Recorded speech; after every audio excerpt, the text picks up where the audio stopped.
Something that's always struck me as being kind of funny when we talk about breathing is that we'll ask people once they've finished with the stress reduction program what it was that they most got out of it. And the vast majority of people, when you ask that question, what did you most get out of the stress reduction program, they say the breathing, which I always think is kind of a little funny because they were breathing when they came into it.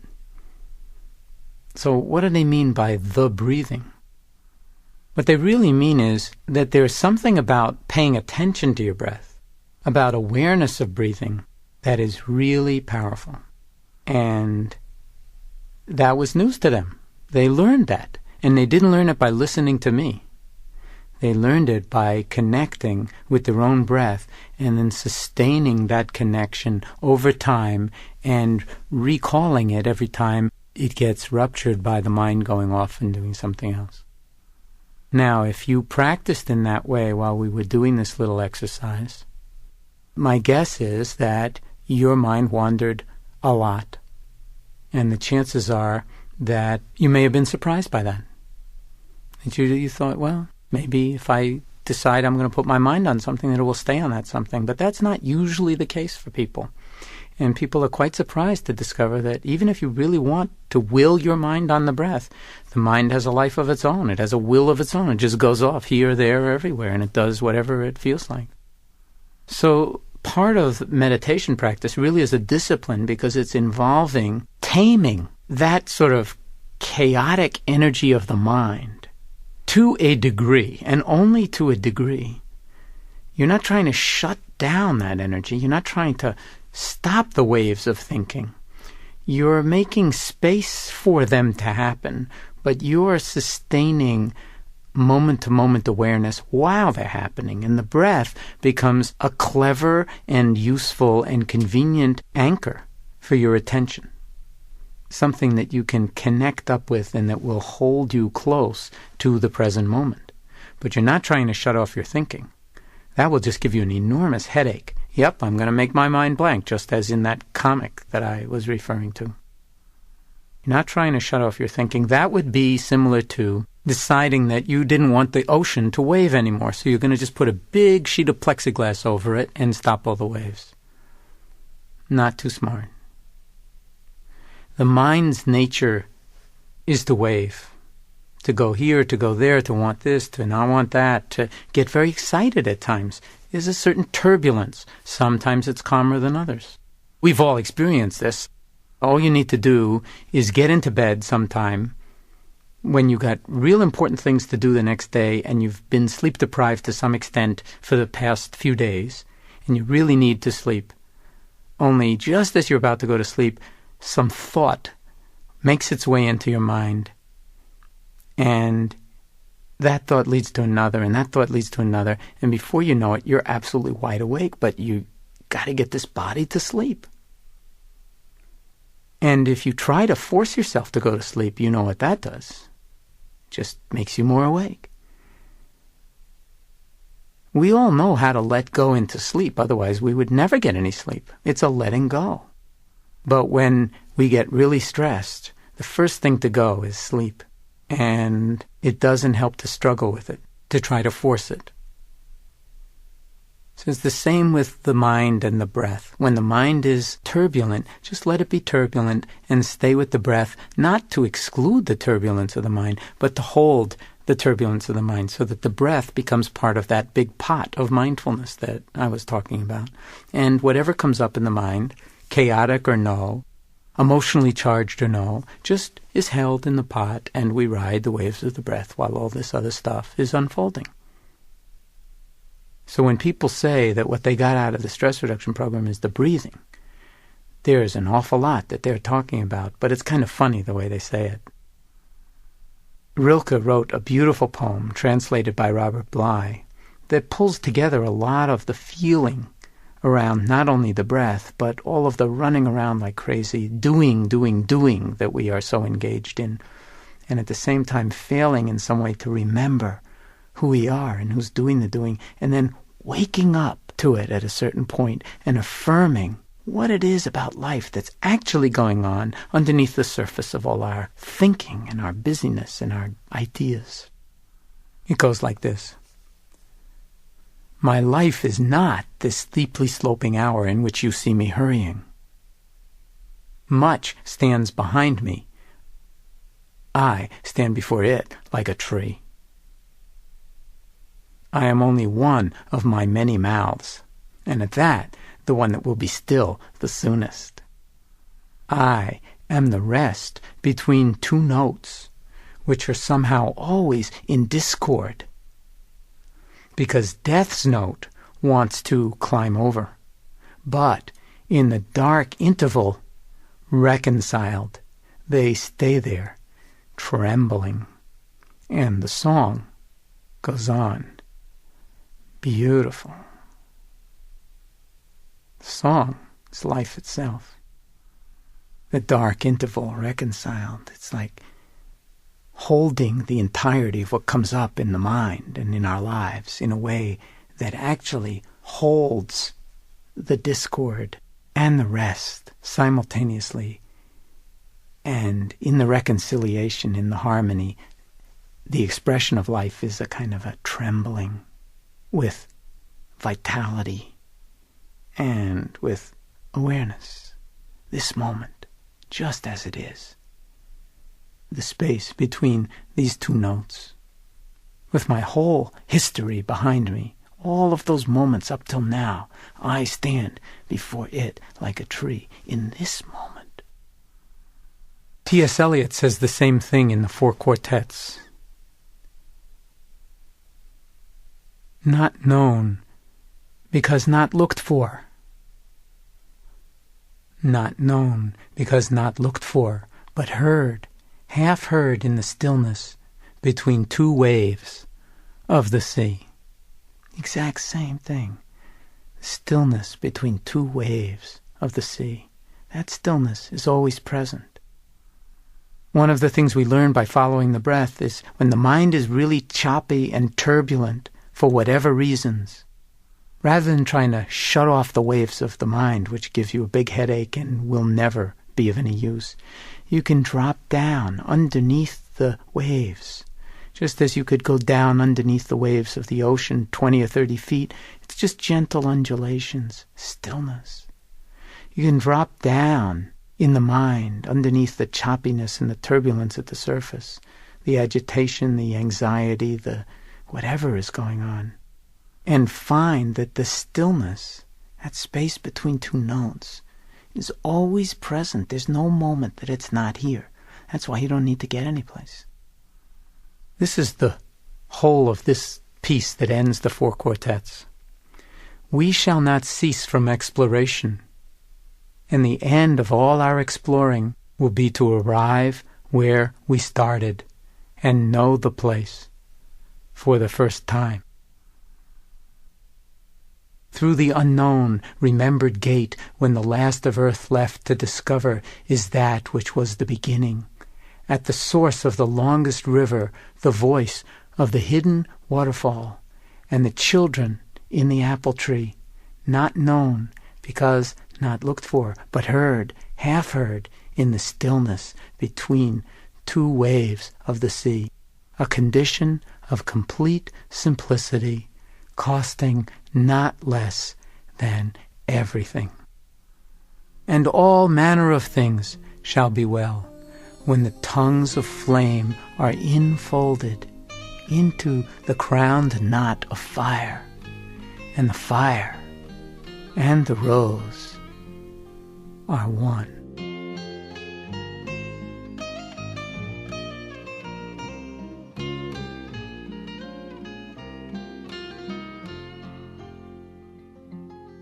One of the things that I appreciate a great deal about breathing is that it really is a cycling. From an atomic and a molecular point of view, the universe is cycling through us, and we're cycling ourselves out into the universe. We're part of the biosphere and those biocycles. So all of the carbon atoms in our body are being breathed out in carbon dioxide back out into the universe. where they enter plants and animals and so forth. And we really are in a dynamic balance as life forms, where people say, I don't know how long, some people say once every year, some people say once every 7 years. All of the atoms in our body have been completely exchanged with the whole rest of the world. And we, of course, have in our body, because we've got so many millions and billions beyond conceptualizing of atoms in the body, we have the atoms of all of our ancestors. We have Abraham Lincoln's atoms, and some of Jesus, and some of the Buddha, and it's just right in our bodies. In fact, all of the atoms from our bodies were actually born in supernovae, in the exploding stars of an earlier universe that then got spread out and then reaggregated themselves into this funny little water-containing rock that circulates around an obscure, insignificant star in an insignificant galaxy in some remote corner of this infinite universe, where every place in the universe seems to be the same as every other place, and it's all expanding away from itself, if you will. So the breath, in a way, connects us up with the cycles of the living world, and even the cycles of the inorganic world. The whole planet is breathing in some way. The whole planet is cycling itself.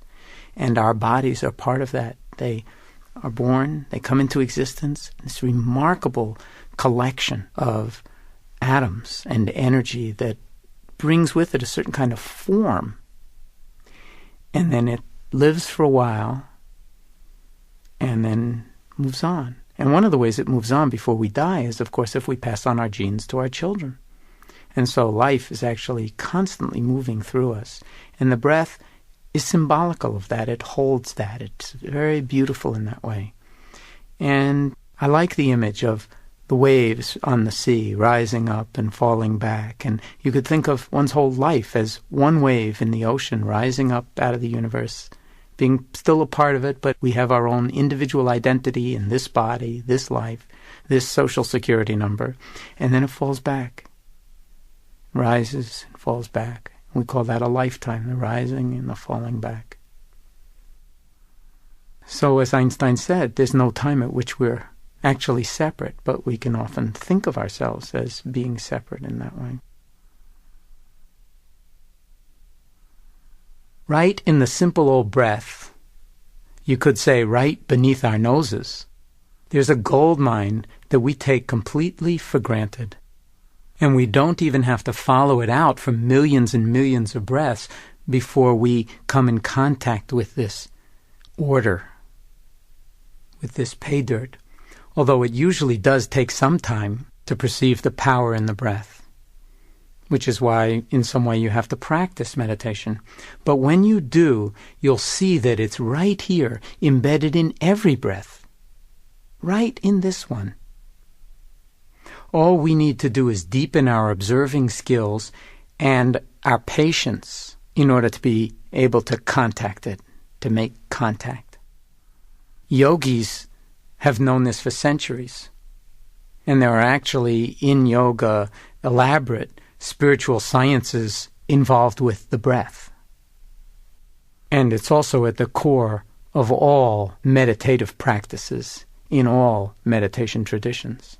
So this simple little breath may actually be an extraordinary door or gateway into the unfolding of a world that has far more texture to it and far more possibilities for richness in our lives than we have any notion of. And that's put out there for you by me as a challenge, not as something I want you to go around believing or saying or quoting. It's a challenge to you to see whether that may or may not be true by paying attention in your own life to your own breath. This doesn't even have to cost you anything. I mean, you don't need a $100 pair of running shoes to sit and breathe. You've got all the equipment you need right here. And all you need to do, of course, is to take a little bit of time. But actually, since you're breathing all the time, there's no moment that you couldn't be doing this. But sometimes it's helpful to practice in a more formal way, which is to plunk your body down and spend a little bit of time just staying on the breath without running around doing 500 other things at the same time. So I'm not talking about now breathing and driving, or breathing in the shower, or breathing when you're washing the dishes or vacuuming the house or making love or anything. I'm talking about just being with the breath, with your body just still, for even 5 minutes. And then as we proceed, we'll visit some methods that we use that can extend out that formal practice and really help that to anchor in your life.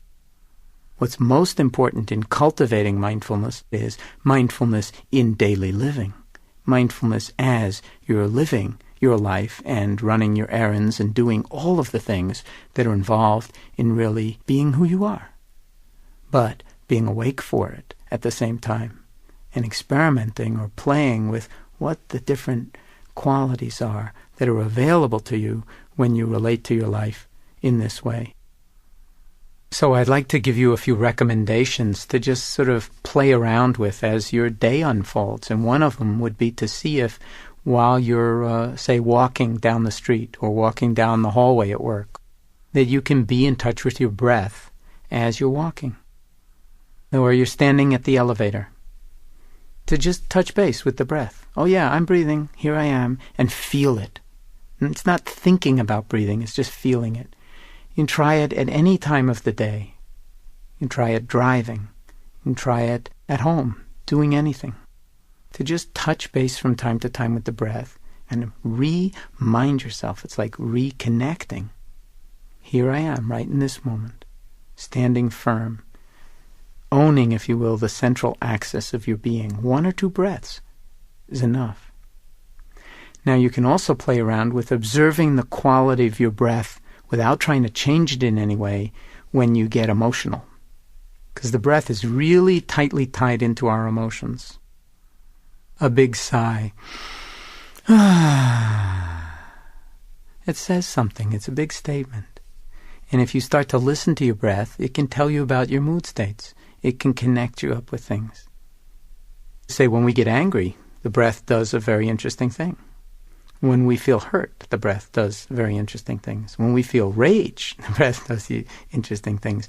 And by connecting up to what the breath is doing, you can actually get much more of a handle on what is going on in your swings of emotion and the turbulence and storms of emotion in ways that can give you clues to how to do it differently. There's nothing wrong with emotions, and just like we're not trying to suppress the waves in the mind, we're certainly not trying to suppress feelings. Nothing wrong with feeling rage or anger, but what comes out of it can make an enormous difference in all sorts of things. I work with a lot of people in prison. One moment, they lost their mind, and it has consequences. People say, well, I saw red, or I don't know what happened. And we get out of touch and we do things we may not really want to do, that are not in our self-interest, that are not in other people's interests at all. But once you've committed, and we say we commit crimes, once you've committed to a particular course of action, and you do it mindlessly, it has consequences. Whether you get caught or not, it still has consequences. So the possibility of being in touch with your life as it's unfolding, especially when you're under a lot of stress or you have big important decisions to make, it's right here in this moment that if you pay attention and you give a certain kind of care and quality of mind to this moment, and you work with it in that way, with the breath, the next moment will unfold differently from if you weren't giving that kind of care and attention. And it's not to say there's any guarantee how it will come out, but there's a lot less likelihood that it will come out the same old way it usually comes out, which is habitual, reactive, and very often with a range of unfortunate consequences. So those are a few things that you can play around with the breath, since you carry it wherever you go. You can use it as an exercise to remind yourself that that's where you are. Right now. Right here. Here I am. Now what? Well, let's breathe into this moment and see. Big adventure. The only other thing that I think is important to point out is that it's not a bad idea to also try this on your own without the guidance from me. And it doesn't have to be for any particular period of time. 5 minutes is good. 10 minutes is good. But it's helpful if you decide beforehand how long you're going to try to sit for, And then say if it's 10 minutes, and after 5 minutes you decide, well, I've had enough, I think I'll get up. Stay the extra 5 minutes. Stay with your intention. And watch what happens when you affirm that you are just going to be here, watching the breath, watching yourself sit and just be from the inside, and then honor when it's time to end the meditation. And notice that even ending the meditation is a kind of funny way to talk about it, because your breath is going to continue right through to the next thing. So maybe you can develop a seamless continuity in your mindfulness, even if after a certain point of time you end your meditation formally and you open your eyes and you get up and you walk away and you do something else. You can still be in your body. You can still be with your breath. You can still be with life unfolding.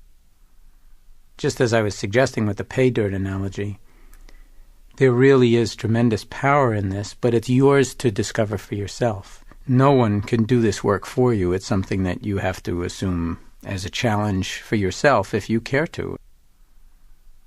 When people come to our clinic, referred by their doctors, very often their life is in a crisis of one kind or another. And one of the things that we ask them to do sometimes is to introduce themselves to each other on the first day and say, if your life were a book, what would the title of it be? And what chapter are you in now? And it's an interesting way to think about things, because really our life is a journey. Our life is an adventure. Our life very much is a story.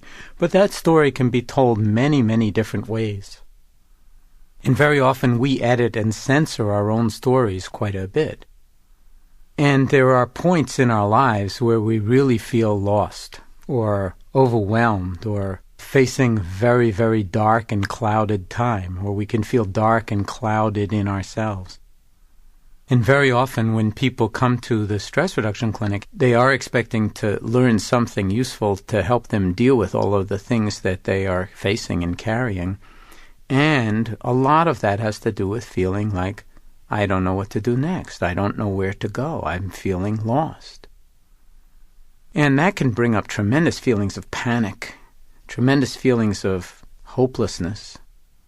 And when we see people coming into the clinic, and when we challenge people to do the work that we challenge them to do in the clinic, it's basically with the understanding that it's okay that they're where they are. At least it's okay for us. And the question is, can it also be okay for you? So sometimes I like to read this wonderful poem that I discovered in David White's book, The Heart Aroused, which is from the Native American tradition.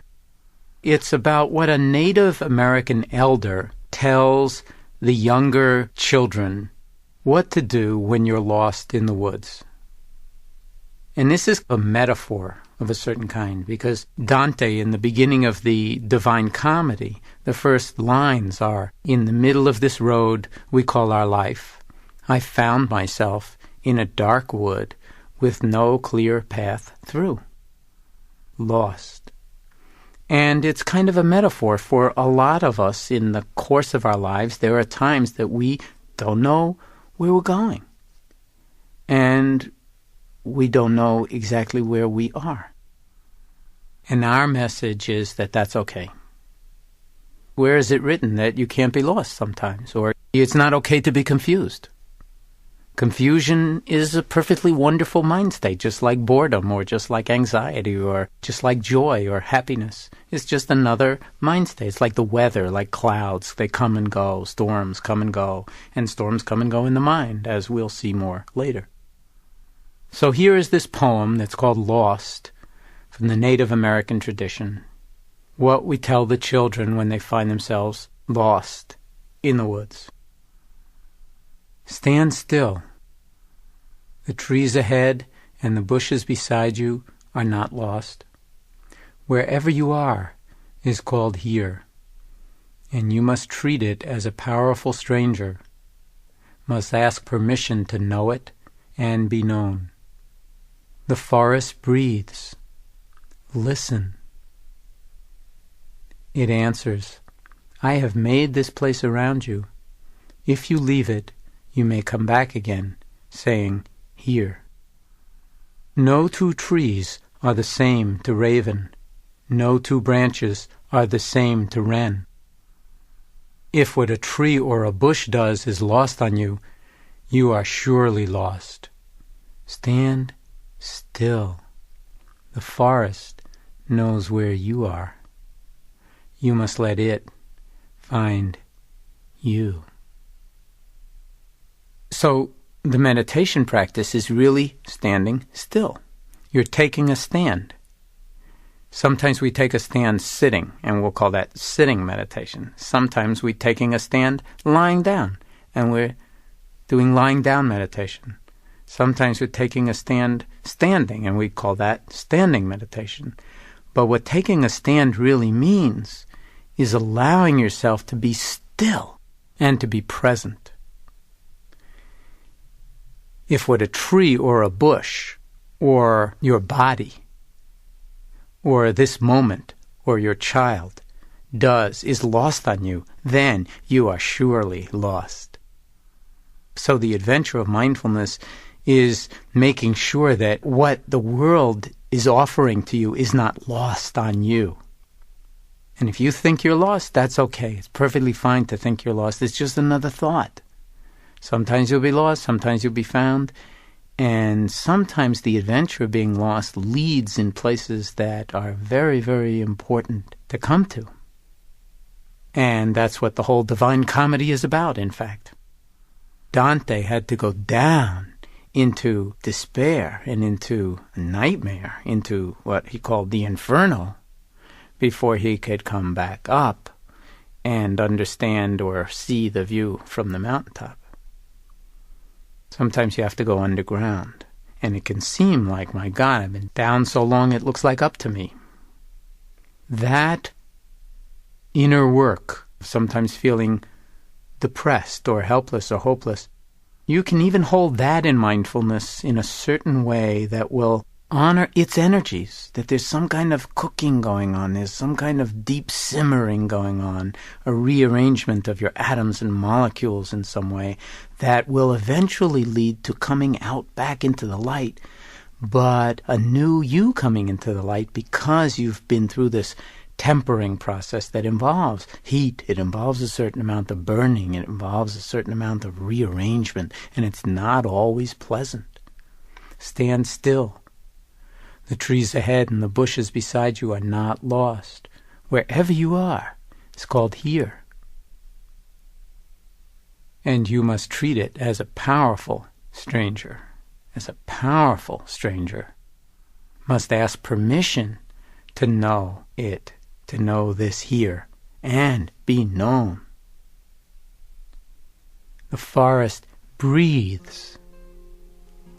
Listen.